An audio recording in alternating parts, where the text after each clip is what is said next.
Paris 2026. Le club de la capitale ne se contente plus de rêver plus grand, il règne.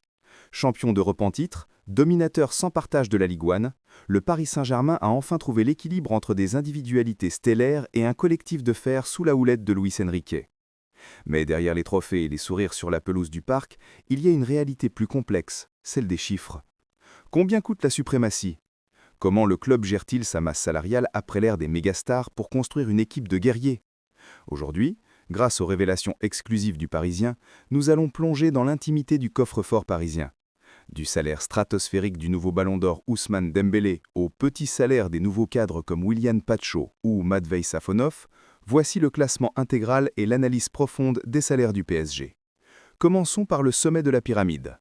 Longtemps critiqué pour son irrégularité, Ousmane Dembélé a fait taire la planète entière. En 2025, il a atteint le Graal, le ballon d'or, une consécration qui se reflète logiquement sur sa fiche de paie. Avec 1 560 000 d'euros bruts par mois, il est le patron incontesté du vestiaire. Mais attention, ne voyez pas cela comme une simple dépense. Pour le PSG, c'est un investissement sur le joueur le plus déséquilibrant d'Europe. À 28 ans, Dembouz est dans la forme de sa vie. Mais ce salaire pose une question. Est-il le dernier vestige des salaires XXL à la Neymar Messi ou le nouveau standard pour les leaders de Luis Enrique?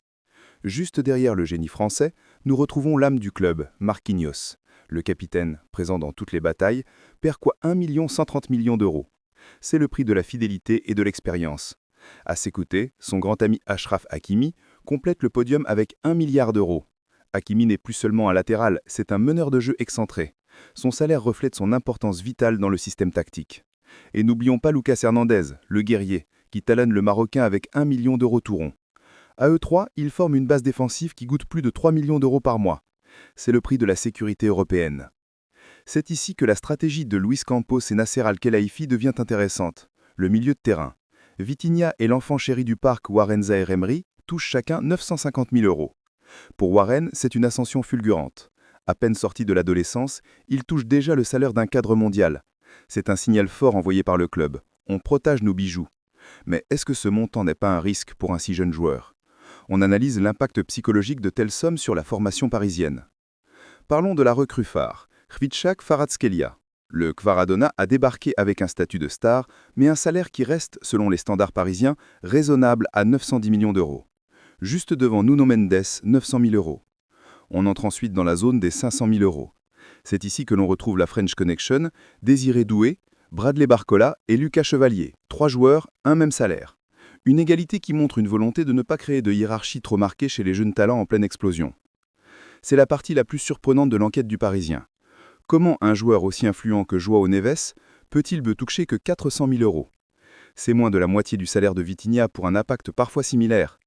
Et que dire de Willian Pacho? À 280 000 euros, l'Équatorien est sans doute le joueur le plus rentable d'Europe. Titulaire indiscutable, roc défensif, il touche pourtant moins que Kanguilny, 310 000 euros.